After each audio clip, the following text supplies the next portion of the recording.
Purihin po ang pangalan ng Panginoon.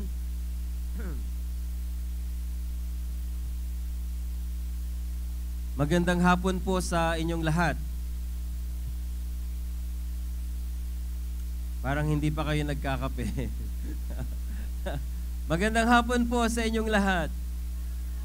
Sabi po ni Pastora Jane kanina ay maganda ang ating sounds. Yung sounds so ang maganda, yung sounds ko mismo ang medyo very challenging.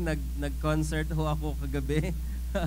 Ako po si Pastor Alan Gamyao and I am so honored na maging tagapagsalita po ninyo sa hapon na ito, sa mga taga-Carmona, taga-Binyan, sa lahat po ng mga visitors, lahat po ng mga guests, lahat po ng mga inakay, lahat po ng mga in-invite na nandito ay wini-welcome po namin kayo sa atin pong celebration ng another anniversary po ng LOTN Carmona. And I am so honored na ako po ang inyo pong maging tagapaglingkod sa hapon po na ito. I am hoping na kayo pong lahat po ay naparito para i-bless or maranasan ang biyaya ng Panginoon. Tama po ba? Okay, so kung kayo po ay naparito para ma-bless ng Panginoon, ako naman po ay nandito para maging daluyan ng biyaya po ng Panginoon sa araw na ito, at binigyan po nila ako ng, hindi ko makita, ng very challenging na theme, Unshakable Kingdom. Ano bang Tagalog ng unshakable? Hindi nayayanig, di ba? Hindi nauuga, hindi natitibag. Tama ba yung ating translation? So hindi na uuga, hindi nayayanig na kaharian.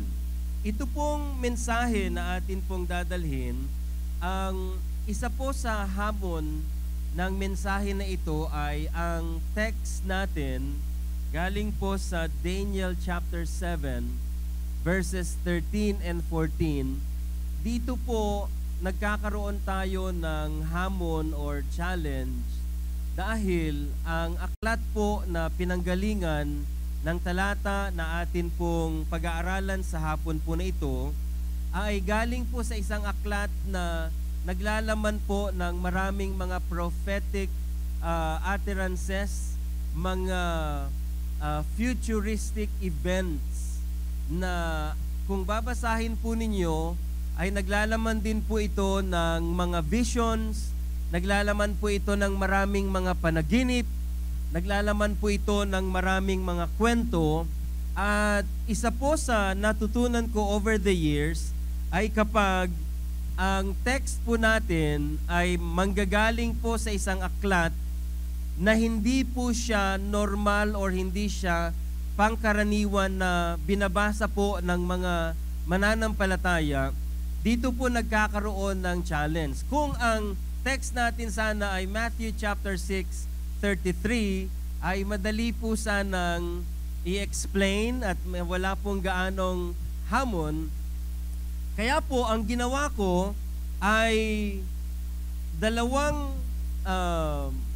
major points ang atin pong pag-aaralan sa hapon na ito. Isa ay tumutukoy sa nature ng text or ano ba yung text mismo. Pag sinabi ko pong text, ay sitas ng Biblia or talata or verse ng banal na kasulatan. At pangalawa po ay titignan po natin kung ano ang kanyang pakahulugan sa atin. So basahin ko po sa inyo ang Daniel chapter 7 verses 13 and 14. Binasa po natin kanina or napakinggan po ninyo ang pagbabasa po from verses 1 hanggang 16. Pero dahil ang text natin is from 13 and 14, ito lamang po ang aking babasahin. Ganito po ang sabi niya. In my vision at night, I looked, and there before me was one like a son of man, coming with the clouds of heaven. He approached the Ancient of Days. Okay, let's pause for a moment.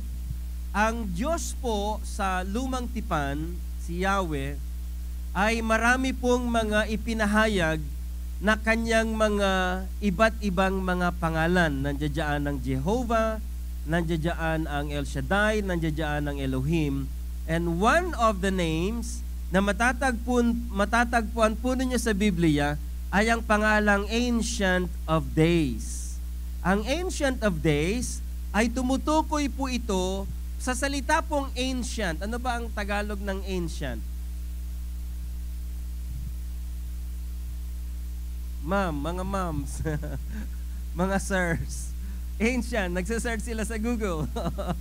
Sinong mauna? Ancient meaning mga sinauna pa. Mga lumang panahon. Ang sabi rito, Ancient of Days. Ito po ay nagka-characterize sa kung sino ang Panginoon in terms of time. So in terms of time, ang characteristic po ni Yahweh sa Lumang Tipan ay ancient, meaning sinaunang panahon. Narinig na ba ninyo ang inyong mga lolo at lola na nagkwento na, alam mo, apo, nung unang panahon? Okay? Yung salita niyang unang panahon, it may be 2, 3, or 4 generations before you. Alam niyo ba na ang bawat henerasyon ay sinusukat po sa every 40 years. So kung if you have 4 generations times 40, that's 160 years ago. Yun ang ibig sabihin ng lolo at lola natin na noong unang panahon. Okay. Pero, once na ang Biblia po ay nagsabi na Ancient of Days, one of the names ni Yahweh ay Ancient of Days, hindi lamang po yan tinutukoy sa mga nagdaang generations, kundi it talks about time na even before time, He is already there. Nandoon na ang Diyos. Kaya nga po, ang pinakadiwa ng Ancient of Days, it has something to do with the existence of God before time began. Ano ang sabi ng Genesis 1 verse 1? In the beginning, God created the heavens and the earth. Ang tanong, when was the beginning? Kailan nagsimula ang beginning? So ang idea ng Ancient of Days ay before the beginning began, bago nagkaroon ng time, bago nagkaroon ng tao, bago nagkaroon ng lahat ng ito, God was already there. He pre-existed even before existence began. Kaya po yan ang diwa ng Ancient of Days. So ang sabi rito, yung Son of Man, coming with the clouds of heaven, ang sabi rito, He approached the Ancient of Days and was led into His presence. And then verse 14, He was given authority, glory, and sovereign power. All nations and peoples of every language worshipped Him.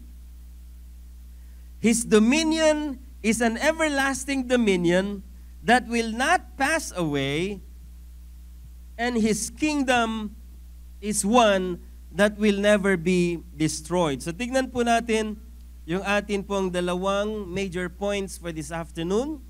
Una po ay the explicit prophetic message. Ito po yung nature ng aklat. Ito po yung kalikasan ng Book of Daniel.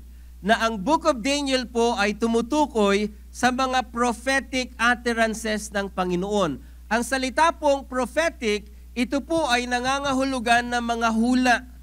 Okay? Hindi po ito hula ni Aling Berta sa kanto, kundi talagang hula ni Yahweh sa banal na kasulatan na meron po itong katuparan. So yan po ang una nating titignan, the explicit prophetic message. Pag sinabi naman pong explicit, ito po yung tahasan at direkta na mababasa po ninyo. So dahil ang aklat na ito ay tumutukoy sa mga hula ng Diyos sa noong unang panahon, sa mga darating pang mga kasaysayan, kaya po ginamit ko ang salitang explicit sapagkat mahalaga na makita natin kung ano yung tahasan at diretsahan na pinag-uusapan dito sa text na ito. Pangalawa ay implicit inspiring message. Sa implicit naman po, sa kabila ng tahasan na pagtuturo patungkol sa mga hula ni Yahweh para sa mga kasaysayan na darating nung unang panahon, sa likod niyan, ano naman ang inspirasyon para sa atin? Sapagkat kung hindi natin titignan kung ano naman ang para sa amin, Lord, what is it in us, for us, para sa amin dito sa verses 13 and 14 when we talk about the unshakable kingdom. So nakahanda na ho ba kayo? Okay, palakpakan natin ang Panginoon. So tignan natin yung the explicit prophetic message. So there's two things na makikita po natin sa buong chapter 7 ng Book of Daniel. Hinati po yan sa dalawang bahagi. Verse 1 through 14 ay prophecy, verse 15 through 28 ay interpretation. Nakikinig ho ba kayo? Okay, kailangan ko pong dahan-dahanin sapagkat medyo delikado itong portion na ito. Ang sinasabi pong prophecy or mga hula, pag sinabi pong hula, ang automatic na nasa isipan po natin ay mga bagay na hindi pa nangyayari na posibleng mangyari. Maraming tao ang merong mga gifts ng panghuhula, kuno, kaya sasabihin nila para maging maganda ang iyong kinabukasan, dalhin mo yung panabong ng iyong asawa at yun ang kakatayin natin. Kailangan nating mag-sprinkle ng blood para ma-assure na may isa sa katuparan ang iyong magandang future. But in terms po ng Panginoon, ang prophecy ng banal na kasulatan, prophecy means future foretold. Future foretold. Pag sinabi pong future, yan po ay kinabukasan or sa malayo pang panahon. Foretold meaning, ngayon pa man ay sinasabi na kung ano ang mangyayari. Like for example, ang pagdating ng ating Panginoong Hesukristo. Even before na siya po ay ipanganak, meron na pong mga hulang na una. Specific na lugar, specific na araw, specific na mga surrounding events ng birth ng ating Panginoong Hesukristo. So, when we talk about the prophecies, sa verse 1 hanggang verse 14, mga brothers and sisters in Christ, importante na makita natin kung ano yung hinuhulaan sa verse 1 hanggang verse 14. Nasusundan po ninyo ako? Okay. So, tingnan natin ang hinuhulaan at sa kabuuan po ng 28 verses ng chapter 7, ang hinuhulaan po dyan ay ang transition ng mga kaharian. Mga kaharian, mga reigning kingdoms, mga passing kingdoms, at mga replacing and future kingdoms. So in short, ang hinuhulaan po dito sa verse 1 through 14 ay apat na mga halimaw na sumisimbolo sa mga pamahalaan or sumisimbolo sa mga empires or nations or rulers na kung saan ay darating before sa time ni Daniel. So there were 4 beasts. Una, sabi po ng verse 4, lion with eagle's wings. Kung familiar po kayo sa chapter 2 ng Daniel, meron pong isang malaking statwa o ribulto na napanaginipan po ni Nebuchadnezzar at doon po sa ribultong yon, meron pong iba't ibang uri ng or elements or metals. Yung head of gold, silver, bronze, and the legs of iron. At kung ikukumpara po ninyo, ang Daniel 2 at saka Daniel 7, parehas po sila, pero ang ipinagkaiba po ay sa Daniel 2, he was preaching or he was prophesying yun pong mga future kingdoms na ang nire-represent po ay different kinds of metals. Gold, silver, bronze, and iron. Sa Daniel 7 naman ay 4 na halimaw. Nakakita na ba kayo ng halimaw? Huwag ninyong titignan ang inyong katabi. Una, palakpakan natin ang Panginoon. Sabi po ng verse 4, lion with eagle's wings. Kakaiba.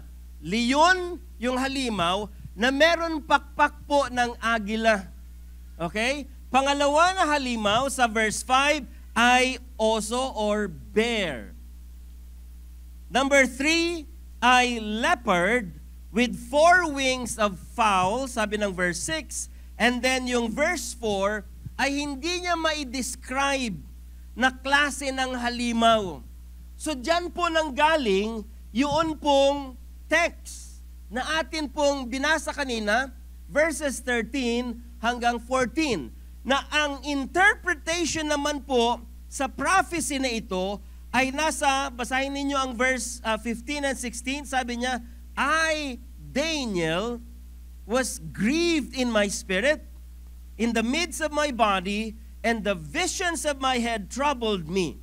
So sa verse 16, sabi niya, I came near unto one of them that stood by and asked him the truth of all this. So he told me and made me know the interpretation of the things. So merong prophecies, verse 1 through 14, nag-request siya ng interpretation sa verse 15 and verse 16. Therefore, pagdating po ng verse 17 hanggang verse 28, yan po ay ang interpretation. So tingnan natin dahil single verse ang ating tinuturan, which is verse 14, ang parallel verse ng verse 14 ay walang iba kundi ang verse 27. But basahin natin ang 25. Just listen to me at masusundan po ninyo ito mamaya.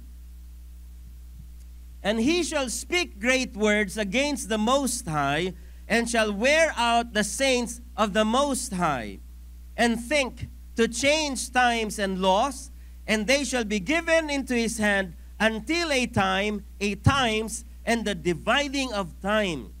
But the judgment shall sit, and they shall take away his dominion, to consume and to destroy it unto the end. Ito yung interpretation ng verse 14. And the kingdom and dominion, and the greatness of the kingdom under the whole heaven, shall be given to the people of the saints of the Most High, whose kingdom is an everlasting kingdom, and all dominions shall serve and obey him. So yun pong sinabi sa talatang 14, ito ang kanyang pakahulugan. Ang pakahulugan ay hindi po inintindi ni Daniel, kundi ibinigay sa anghel na kanyang nilapitan. Therefore, yung sinasabi ng anghel na interpretation ay ito ay galing sa Diyos. And he talks about the everlasting kingdom. At itong kingdom na everlasting na ito, maliwanag na sinabi ng verse 27, sabi rito, and shall be given to the people of the saints of the Most High God. Okay, let me explain. I think next year ay meron po tayong darating na eleksyon, pero hindi pa presidential election. Ang Amerika ay more than 200 years na nag-exist. Ang United Kingdom ay mahaba-haba rin ang kanilang existence. Ang Roman Empire ay mahaba-haba rin ang kanilang existence. Ang Empire of Greece, led by Alexander the Great, ay mahaba-haba rin na nag-exist. Ang mga namuno sa atin ng unang panahon ay mahaba-haba rin ang kanilang pamumuno. Napalitan ang lahat ng pamumuno na ito, wala ni isa sa kanila ang tumagal kumpara sa kaharian ng Panginoon, sapagkat maliwanag sa kasaysayan na wala pong permanenteng kaharian na pinamumunuan ng tao dito sa balat ng earth. Habang ikaw ay nasa earth, ikaw ay lilipas, whether ano ang position mo, whether gaano ka ka-sexy, or gaano ka kagwapo, or kaganda, you will not last forever. There is no forever sa earth. Even the kingdoms of this earth. Okay? Kaya po, may mga kumikilos na parang hindi sila mapapalitan. May mga nag-aasta na walang makakakanti sa kanila. May mga tao na nasa pamunuan or nasa pamahalaan na kung saan ang declaration nila, I was born here and I will die here. There's no such thing as forever na kaharian dito sa lupa. Ito ay isinasalaysay ng propesiya. Una, lion with eagle's wings. Pagkatapos ng kanyang paghahari, pinalitan siya ng bear. Pagkatapos ng bear, ay pinalitan ng leopard. Pagkatapos ng leopard, ay pinalitan ng indescribable beast. There is no forever. Amen. Kung there is no forever, Pastor Alan, bakit ang tao ay nag-i-invest ng mga bagay na akala nila ay forever? Meron pong isang post akong nakita. Pagkatapos pong lumindol dyan po sa Taal, yung pumutok po yung vulkan lately. Ang ganda-ganda po nung bahay nung una. At nung lumindol, bunga po ng pagputok ng vulkan. Nahati po yung bahay at nag-crack. So think of that. They invested so much money in that. Tapos isang ganun lang, wala pang isang minuto na shaking, na shake na. This represents yun pong klase ng time at evolvement ng maraming mga tao within time because tayo po ay nasa lupa na kung saan ay wala pong forever. It's important to understand na makita natin or magkaroon tayo ng revelation patungkol sa kingdom of God because the only kingdom that will never end, sabi ng Biblia, everlasting kingdom ay walang iba kundi ang kingdom of God. Amen. So, ang interpretation niya then, if the kingdom of God is an everlasting kingdom, ang ibig pong sabihin niyan, if sabi po ng Biblia, Jesus is the king of the kingdom, therefore, ang meaning ng interpretation ng verse 14 at verse 27 is that Jesus will reign forever and forever and forever and forever. Ang tanong ninyo ngayon, si Jesus yon forever. How about you? Di ba? How about us? Ang sabi po ng Revelation chapter 11 verse 15. Then the seventh angel sounded, and there were loud voices in heaven saying, you listen, the kingdom of this world has become the kingdoms of our Lord and His Christ, and He shall reign forever and ever. Ang lahat ng kaharian, ito po ay futuristic. Lahat ng kingdoms ay magpapalit-palit.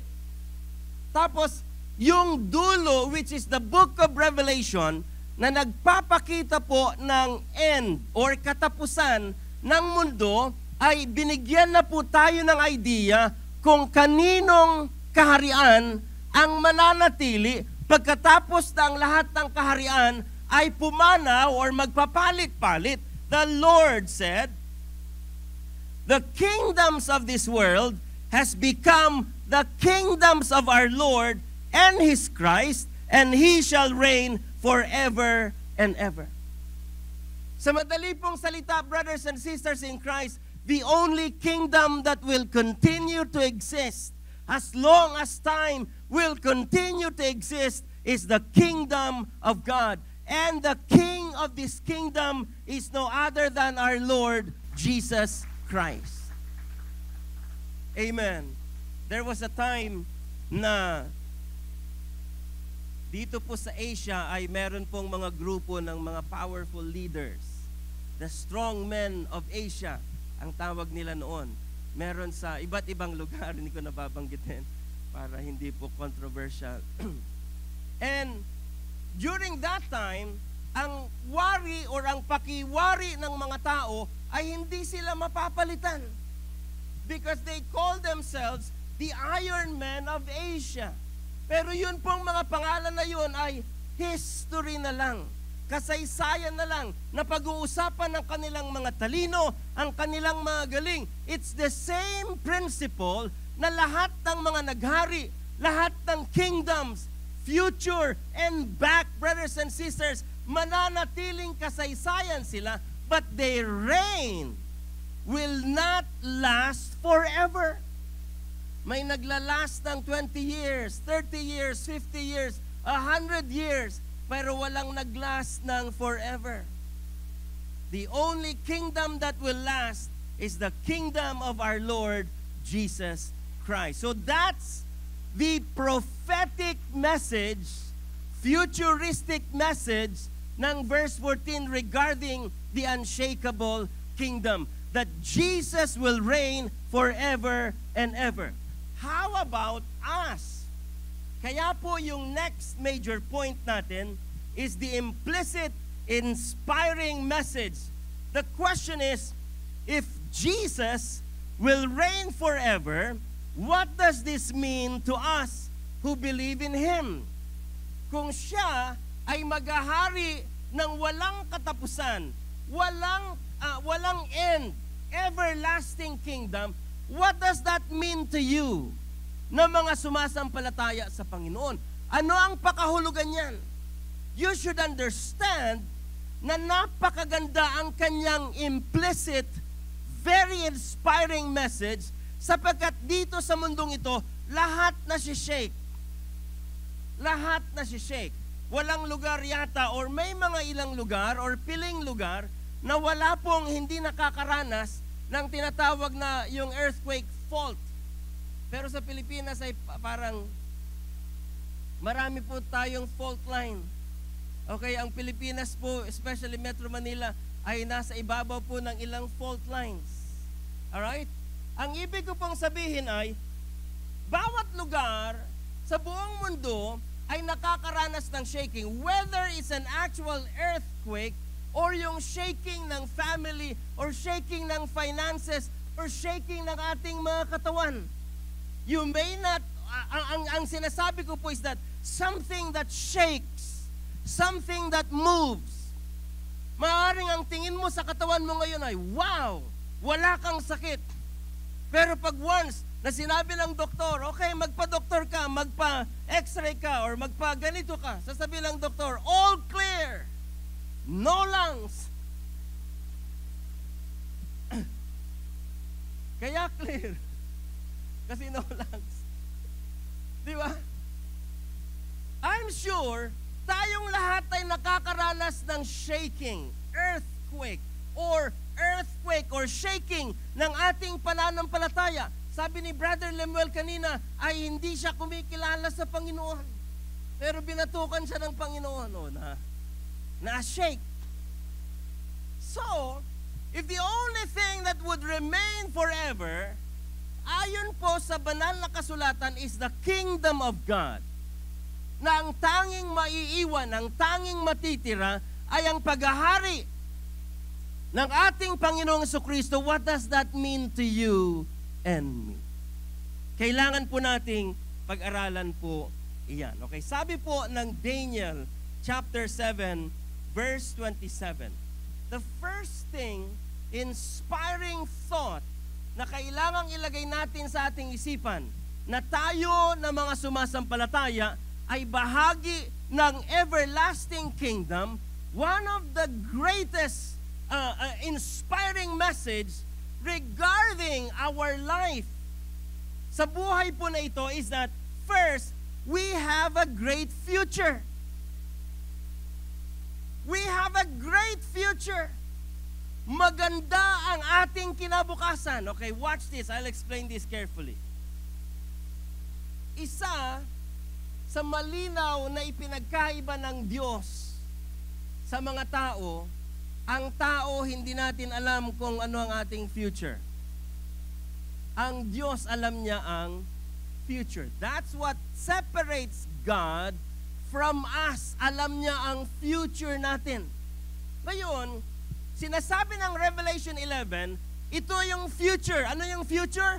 The kingdom of Jesus Christ will remain forever. The kingdoms of this world has become the kingdoms of our Lord and Christ, and He will reign forever and ever. Yun po yung future. Amen. So kung yan ang future, yan ang panghinaharap po natin, brothers and sisters, at tayo ay bahagi sa kaharian ng Panginoon. Therefore, you have a great future. Tayo ay hindi lang maganda ang ating kinabukasan, dakila ang ating kinabukasan. Saan nakikita ang greatness ng future ng bawat mananampalataya? It's in the everlastingness. Ewan ko kung merong word na everlastingness. It's in the nature of the kingdom of God na everlasting ang kingdom of God. And anyone na bahagi po ng everlasting kingdom of God, meron pong future siya. It's a secured future. Amen. I don't know kung meron po kayong alam sa kasaysayan ng finances. I'm sure marami po kayong mga narinig. Yun pong the Great Depression ng Amerika, yun pong fallout ng 19 or 20 something sa stock market sa New York. Lahat po ay naapektuhan. Yun pong bahay namin na binili sa Vegas na worth 400,000 ay naibenta po namin ng 120. Sobrang baba dahil bumagsak po ang market. Bumagsak po siya. Yun pong mga magagaling na mga brokers, mayayaman, billionaires, bigla pong nawala. Amen? And what does this mean to us, Pastor Alan? Meaning to say, yung mga taong ang galawan ay future, ang kanila pong pinoproject, ang kanila pong inaasahan. Nagpo-project sila, magandang stock bukas, magandang stock next week. Ibuhos mo yan, or itaya mo yan, or you take the risk. Sila po ay walang kasiguruhan sa mga bagay na kanilang iniisip. Pero ang kingdom of God, maliwanag na ayon sa Revelation chapter 11, that the kingdom of Jesus Christ, the kingdom of this world, will become a part of the kingdoms of our Lord and Christ. Ibig sabihin, if the Bible had prophesied that the kingdom of Jesus will remain forever and everlasting, everyone that belongs in the kingdom of God have a great future. Amen. Maaari, brothers and sisters, na wala kayong alam sa details ng inyong kinabukasan. Hindi nyo alam kung sinong mapapangasawa ninyo, pero meron kayong pangarap. Hindi nyo alam kung saan kayo ititira. Hindi nyo alam kung anong magiging shape ninyo 5 years from now. Hindi nyo alam ang magiging trabaho ninyo 10 years from now. But God knows everything. That is why we have a great future.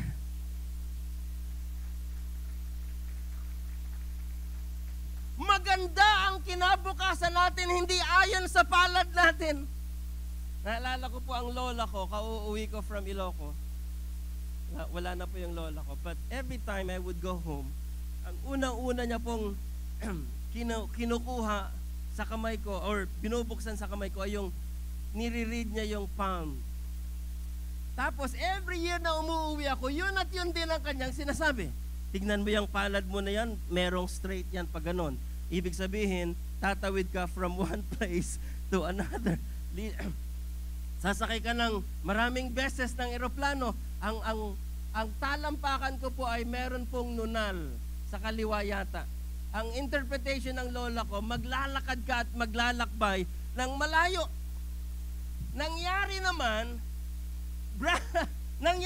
mga minamahal na kapatid, but what I am saying now is this: if the king of the kingdom that we belong to has established his kingdom forever in the future, that means yung future mo ay established din. Kaya ang tanong ko po sa inyong lahat, isa sa kinatatakutan nating mga mananampalataya ay ang ating future. Ang ating kinabukasan. Anong kaya mangyayari? Pag kinakabahan tayo, bumabalik sa alaala natin, tingnan ko nga yung aking palad. Masamang palad. At maraming kalyong palad. Regardless kung anong sabihin ng palad ninyo, regardless kung anong sabihin ng mga nunal ninyo, kaya may nunal kayo sa iba't ibang parts ng inyong katawan, ito ang sinasabi ng message ng Panginoon: if the kingdom of Jesus Christ will remain forever, that means you have a great future.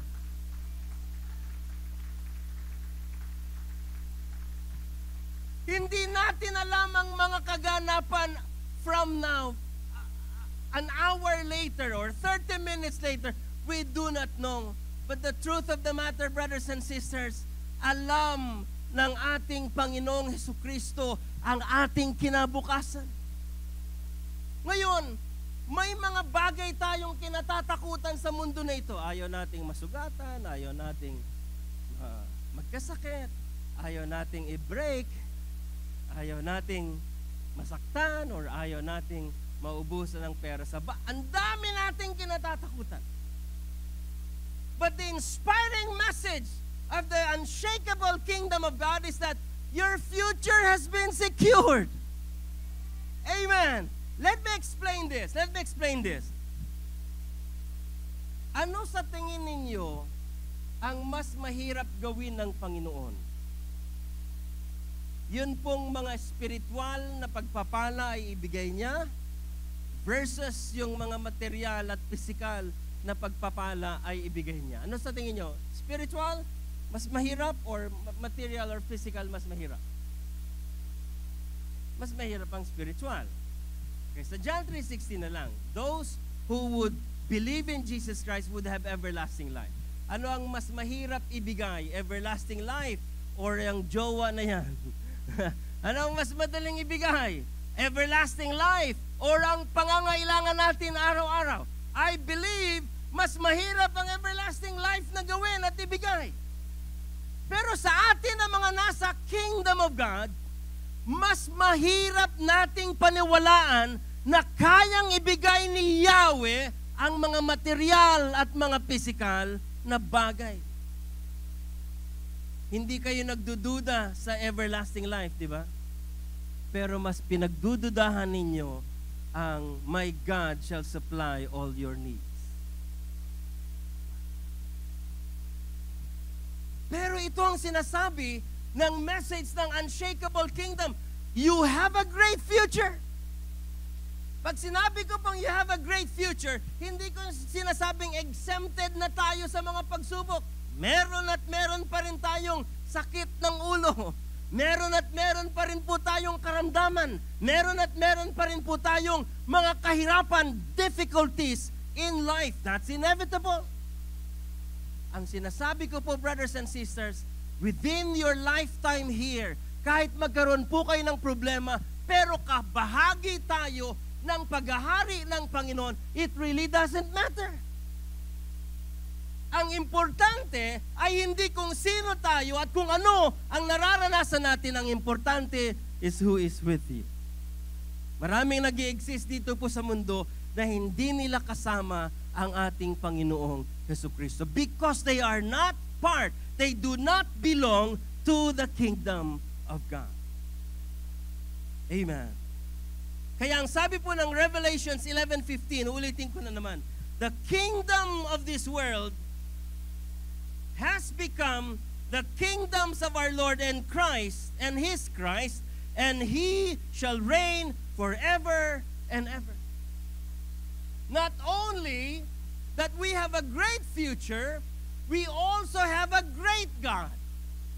Ang Diyos natin ay alam ang ating future. That's where the greatness of God lies.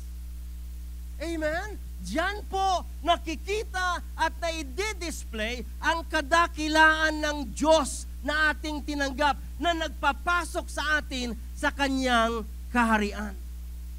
Palakpakan po natin ang Panginoon. Kaya po, you may not know your future, but we know who holds your future. Hindi nyo man alam ang inyong kinabukasan, pero kilala natin ang may hawak ng ating kinabukasan. Kaya po mga brothers and sisters, ngayong hapon na ito, ang mensahe ng Panginoon sa atin is this: are you in the kingdom of God? Tayo ba ay nasa loob ng paghahari ng Panginoon? Kung ang tanong po ninyo sa araw na ito, Pastor Alan, paano makapasok sa kaharian ng Panginoon? Between now and the near future, na na-establish ang kingdom ng Panginoon forever and ever, araw-araw pa rin po tayong makakaranas ng maraming mga pagsubok. Araw-araw pa rin po tayong makaka-experience ng maraming mga kahirapan. Kaya importante na makita po natin if you are part of the kingdom of God. Because as far as I know, wala pong ipinagkaiba yung believers at saka mga unbelievers as far as hardships is concerned. Parehas tayong namumroblema. Pero ang ipinagkaiba ng mga nasa kaharian sa wala sa kaharian, yung nasa kaharian, kaya niyang ngumiti kahit merong problema. Amen. Napansin niyo ho ba, isa sa avenue or isa po sa malimit na nagiging outlet ng maraming mga tao na dumaranas po ng maraming pagsubok, nagsusuicide po sila. Because ang dating ng mga kahirapan sa buhay nila, they're hopeless. Walang solution. Amen? You can ask people na pagkatapos po siyang ma-layoff sa trabaho, ay nagpapakamatay. Layoff lang sa trabaho, nagpapakamatay ka na. Isa sa naging prevalent na issue ng maraming kabataan ngayon is that nag-break sila ng kanyang jowa, magpapakamatay na. Amen? Yan ay simbolo na ikaw ay wala sa kaharian ng Panginoon. Sa mga nasa loob ng kaharian ng Panginoon, anong jowa-jowa? Anong layoff sa trabaho? Praise God! Meron na naman akong opportunity na makakuha ng trabaho. Amen? Hindi tayo nagiging hopeless because we are in the kingdom of God. Sa paghahari ng Panginoong Hesukristo, brothers and sisters in Christ, kaya mong harapin ang kahit na anumang pagsubok sa buhay, gaano man kahirap. Hindi ko sinasabing hindi na tayo nasasaktan. Pero sa kabila ng sakit na yan, kaya nating tumindig, kaya nating tumayo. I think I shared this sa isang event po natin sa mga kabataan. Brinake po siya ng jowa niya, nagpakamatay dyan sa SM Ora. Tumalon. Amen? Sa mga anak ng Diyos, walang nagpapakamatay dahil i-brinake sila. Amen?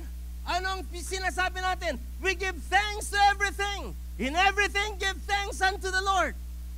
Nagpapasalamat ka kasi brinake ka dahil, buti na lang. Thank you. Thank you dahil, kung ikaw ang nakatuluyan ko, di talo ako. Amen? Palakpakan natin ang Panginoon.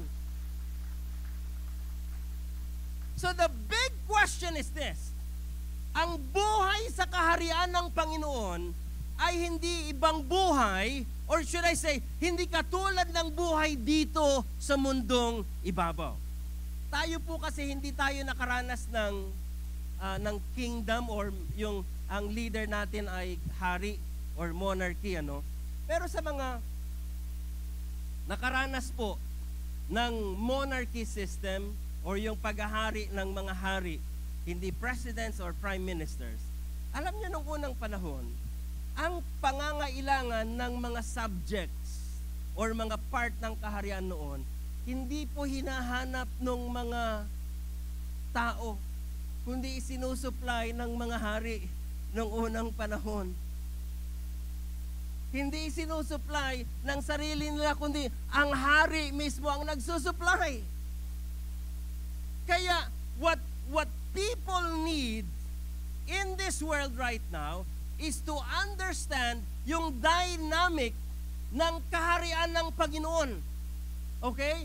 Ang dynamics ng kaharian ng Panginoon, if you become a part sa paghahari ng Panginoon, it is this king of this kingdom that will supply all your needs.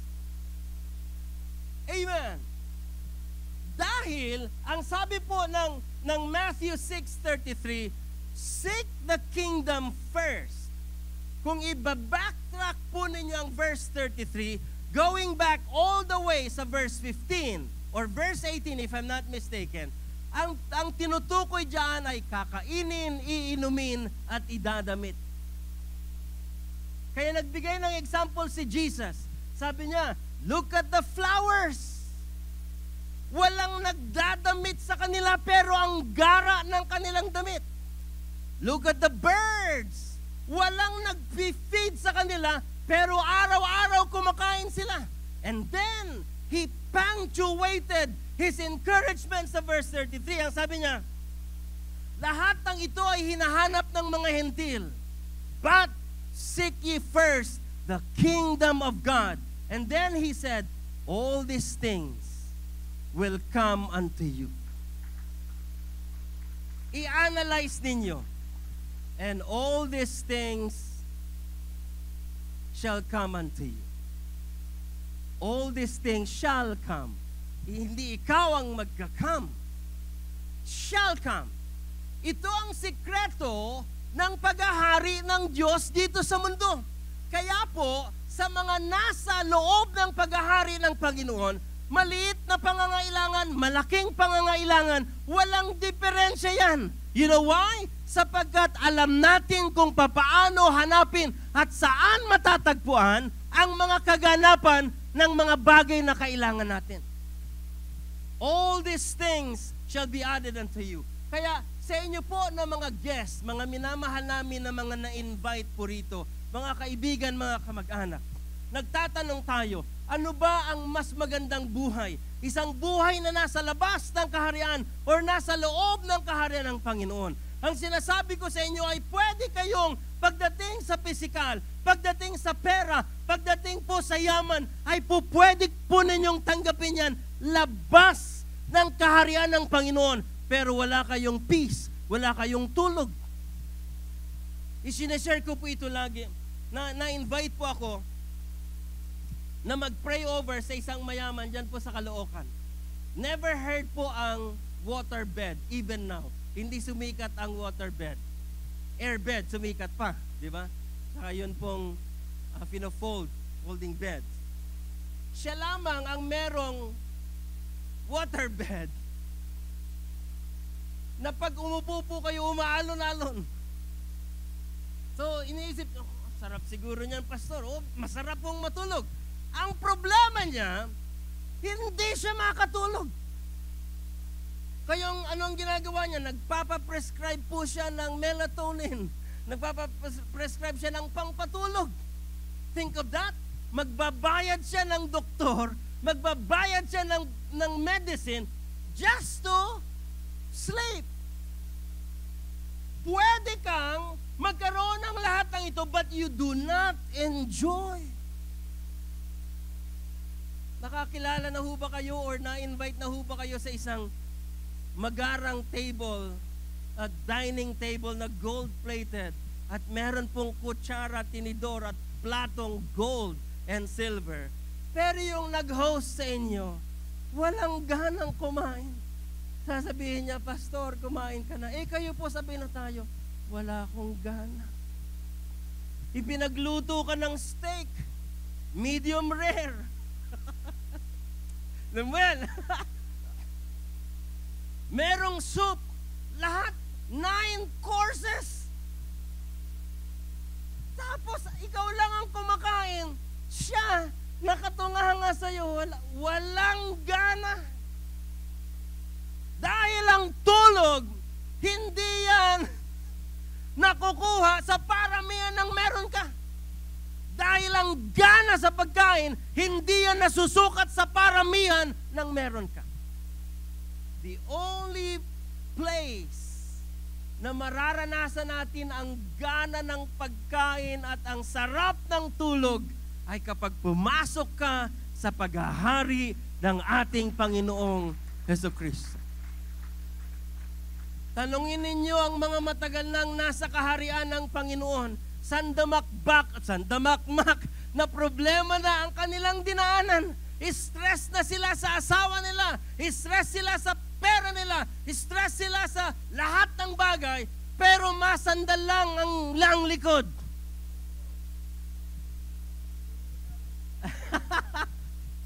Walang sleeping pills.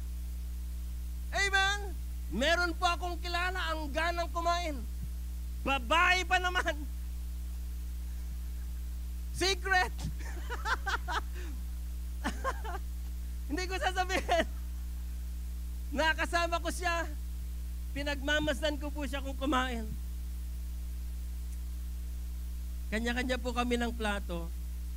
Ang ulam sa breakfast po ay tuyo, danggit, at saka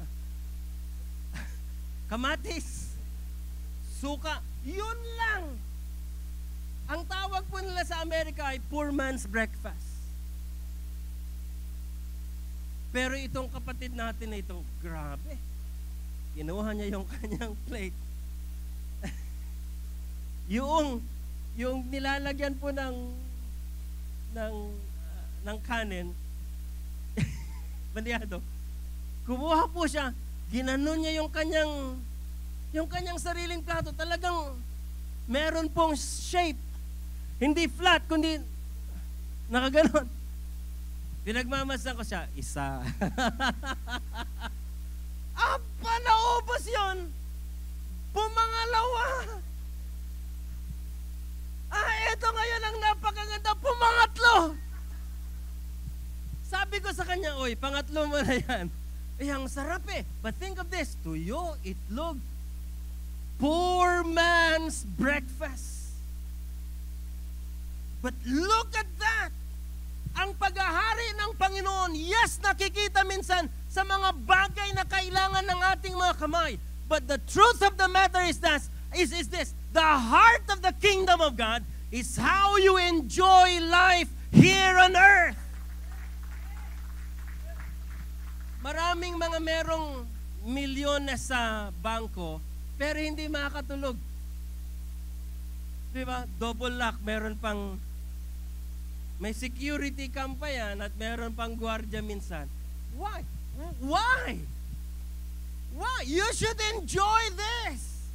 The only time that you would enjoy life is when you become a part of the kingdom of God. Kaya sa mga marami pong mga may pagsubok na nasa kaharian ng Panginoon, kaya nating matulog. Amen. Ang gana nating kumain kahit itlog lang. Minsan kahit wala pa nga eh. Amen. Yan ang ginagawa ng kingdom of God sa mga taong nagiging bahagi ng kaharian ng Panginoon. Amen. Merong pagsubok, but you do not lose hope. Meron tayong pangangailangan, pero hindi tayo nangangapa na nung unang panahon. Galing po kami sa isang lugar na pag wala raw po siyang pera, ang hanap niya ay Bombay. Nung nakakilala na po siya sa Panginoon, nagpe-pray na lamang siya. Sapagkat yan ang sinasabi ng banal na kasulatan. The amazing life of people within the kingdom of God. It is God that supplies all our needs. Amen. Pero merong principle sa kaharian ng Panginoon para mapasayo ang lahat ng pangangailangan mo habang ikaw ay nasa lupa. Ano yun, Pastor Alan? You asked. Humingi kayo at kayo ay bibigyan. Ang mga kumakatok, ang pinto ay pinagbubuksan. Ang sabi ni James sa chapter 3, if I'm not mistaken, ang sabi niya po dyan, you don't have because you don't ask. Marami namang nasa kaharian ng Panginoon na hindi nararanasan ang paghahari ng Panginoon because we don't ask. Pero subukan ninyong mag-ask sa Panginoon. Amen? Let me share to you, ito pong true to life story naming mga elders sa LOTN. 6 po kaming mga elders. 2 babae, 4 na lalaki. Si Pastor Alex P. ay taga El Nido, Palawan. Pastor Joseph ay taga Iloilo. Pastor Arlitz po ay taga UK. Ako ay taga Carmona. Si Pastora Jane at Pastora Upig ay taga Manila. Once a month, kami po ay nagpe-pray, kami po ay nagmi-meeting. Online, kasi iba't ibang lugar. Minsan pag nasa Canada ako, I have to do it online or even pag nasa Vegas po ako. Ang ginagawa namin, nagmi-meeting po kami. Tapos, sinasamantala na rin po namin na mag-pray. Pinagpe-pray namin ang church, ipinagpe-pray namin ang mga may sakit. Ang hahaba po naming mag-pray. Kaya yung meeting na supposed to be 2 hours lang, na-extend po ng mas mahaba. Isa sa amin ay very detailed sa kanyang pagpipray. Yan po ay si Pastor Joseph Samontanes, pastor po natin sa Iloilo.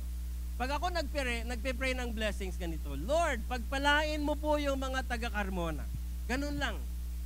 Pero siya pag nagpray ganito, Lord, i-bless mo po ang mga sumasampalataya sa inyo, ang lahat ng mga churches. And this is how he prayed. Sabi niya, Lord, mag-akyatan ang mga kape, ang mga asukal, ang creamer, ang sardinas, ang bigas, ang tinapay, ang crackers, mag-akyatan. Kaya mag-akyatan kasi ang church niya ay nasa 2nd floor. Tapos, pag nagpe-pray po siya ng finances, hindi niya lang sinasabing, Lord, you promise, my God shall supply all your needs. Hindi siya ganun mag-pray. Ang sabi niya, Lord, humipo po kayo ng mga one-time giver ng 1 million, 10 million, mga iba't ibang currencies ay mag-akyatan sa mga bangko ng mga taga-LOTN, mga Canadian dollars, mga US dollars, mga pounds, mga yen, Singapore, or whatever, Hong Kong dollars. Lahat pina-mention niya. One time, first time kong marinig siya, medyo naibahan ho ako. Hindi ako naniniwala, pero first time ko lang makarinig ng ganong klaseng prayer. Kaya ito ngayon, nag-anniversary po sila, pumunta kami ng Guimaras, and then when we came back, eksakto pong dumaan yung aming sinasakyan na sasakyan, doon po sa harap ng LOTN Church sa Iloilo. Meron pong nakapark na isang van na nag-unload ng box. Nakita ko pong umaakyat yung isang box ng kape. Nakita kong umaakyat yung bigas. Nakita kong umaakyat yung creamer, yung sardinas. My goodness, it's true! Amen! Napakasimple ang prinsipyo sa kaharian ng Panginoon. You don't have because you don't ask. Unshakable kingdom. Dahil tayo'y nasa loob ng paghahari ng Panginoon, there is nothing, walang experience, walang pagsubok na pwedeng mag-shake sa kingdom of God. Therefore, unshakable din ang faith ng bawat isa na nasa loob ng kingdom of God. Amen? Nagwo-worry tayo sa future. The future has been established. Amen? Alam nyo ba na futuristic ang Panginoon? That's called providence. Before you even be aware of your needs, bago mo malaman na meron kang need, meron ng providence ang Panginoon. Now, this is divine providence. Yung istorya po ng maliit na tao sa Biblia, si Zaccheo, maliit talaga, meron pong isang sikat. Mas sikat yung puno ng sikomoro kaysa kay Zaccheo. Kasi kung wala yung puno, walang istorya si Zaccheo. Ngayon, ang pangalan ng puno ay sikomoro. Sabi po ng mga botanists, ayon po sa kanilang pag-aaral, a sycamore tree has to have been planted 50 to 70 years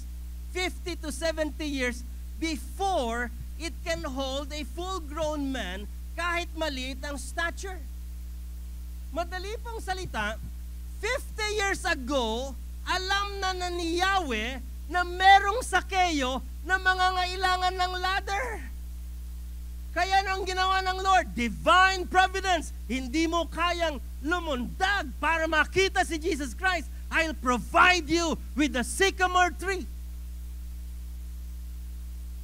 This is your God and my God. Pag tayo ay nasa loob ng paghahari ng Panginoon, all of our needs have been divinely provided in the future. Yun pong kwento ng ating building. Amazing. Walang pera ang church. Pag samasamahin natin ang mga kaperahan namin noon, wala pang 1 milyon. Divine providence. At the time you needed it, it's there. At the time na kailangan mo siya, nandoon yung pangangailangan mo. Why? Because you're part of the kingdom of God. Magugulat ang mga kapitbahay ninyo, hindi ka naman nagko-collagen, pero bakit ang bata mong tignan?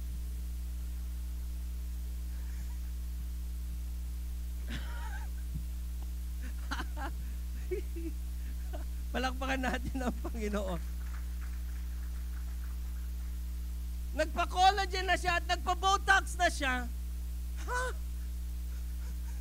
Yan! Yan yun! Diba?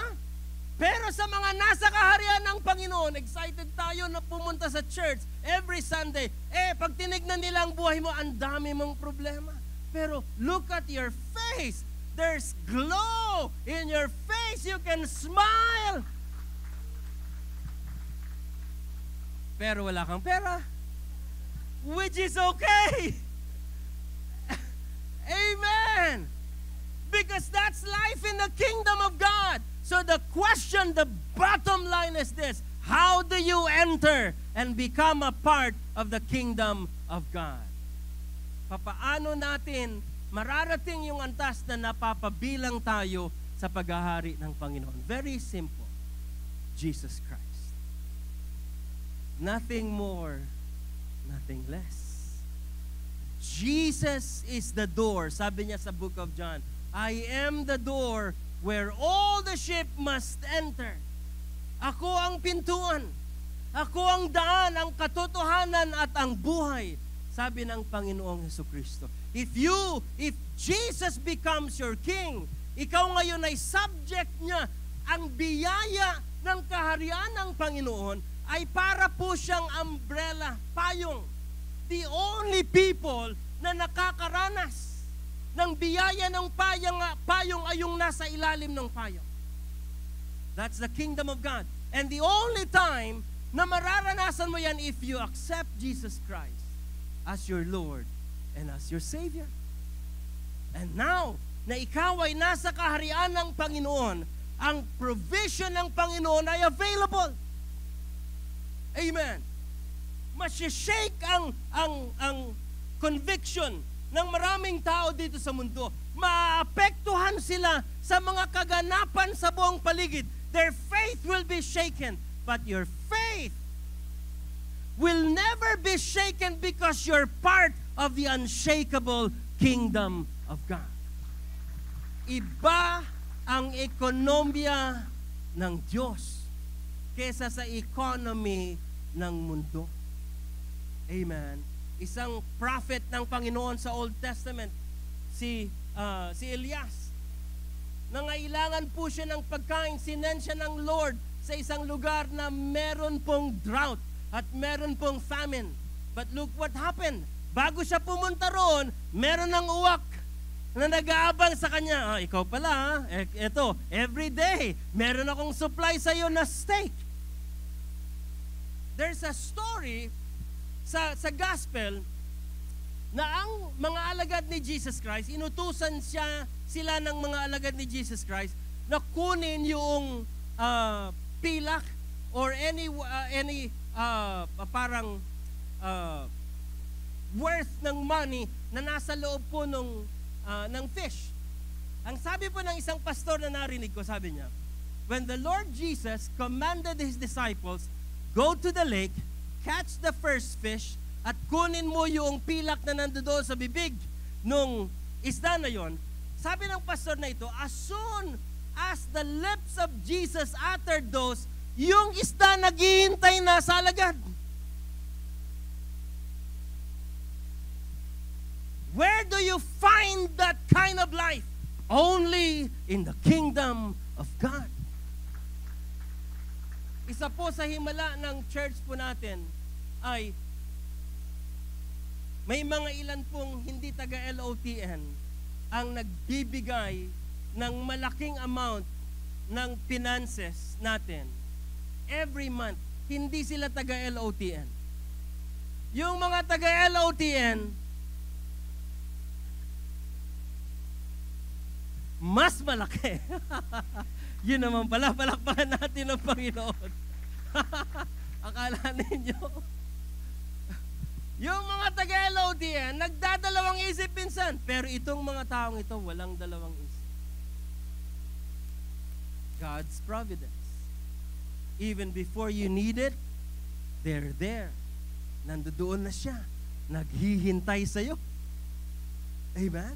Because we live in the kingdom of God, your faith will never be shaken. Masishake ang lahat ng financial systems dito sa mundo. Mangangamba ang maraming tao. Mga kabataan will be bothered by their future. Ano ang future namin? Sa leadership or sa bansa ngayon, tayo po ay mag-iisip na meron ba tayong kinabukasan? Kayong mga may anak, meron bang future ang inyong mga kinabukasan? In this world, magdududa kayo, magdadoubt kayo. But if you belong to the kingdom of God, your future is secured. You have a great God. Dakila ang Diyos natin because we may not know our future, but we know who holds the future. Amen. Kaya po, for the past years na tayo po ay nandito sa LOTN Carmona, hindi madali. Maraming mga pinagdaanan. But if you look back, tanging ang Diyos lang ang nagdala sa atin sa kinalalagyan natin ngayon. Walang tao, walang isang grupo, walang isang impluwensyang tao ang nagdala sa atin sa kinalalagyan natin. It was God and Him alone. Na-shake tayo to the core of our being. There were some issues. There were some concerns. But look where we are now. Unshakable kingdom. But how do you enter into this kingdom? Jesus Christ. Only Jesus. Isang napakasarap at napakasayang buhay ang ikaw ay mapabilang sa paghahari ng ating Panginoong Jesucristo. At ito ang kaibahan. Ito ang kaibahan ng isang buhay na wala sa loob ng paghahari ng Panginoon. Amen. Magbabanggit po ako ng dalawang, I'm hoping maaalala po ng ilan sa inyo or you would know these two individuals. One is Marilyn Monroe.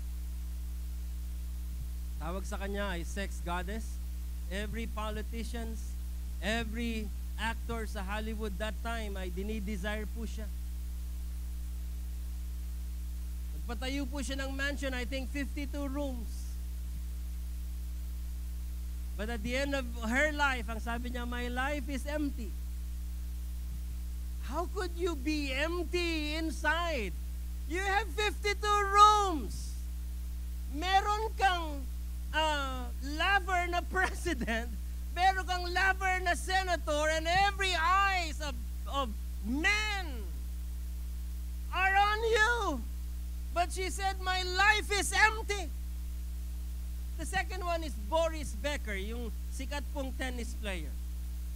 Sabi niya, after winning Wimbledon ng 2 beses, sabi niya, I looked at myself na nandoon ako sa taas, but then I was suicidal.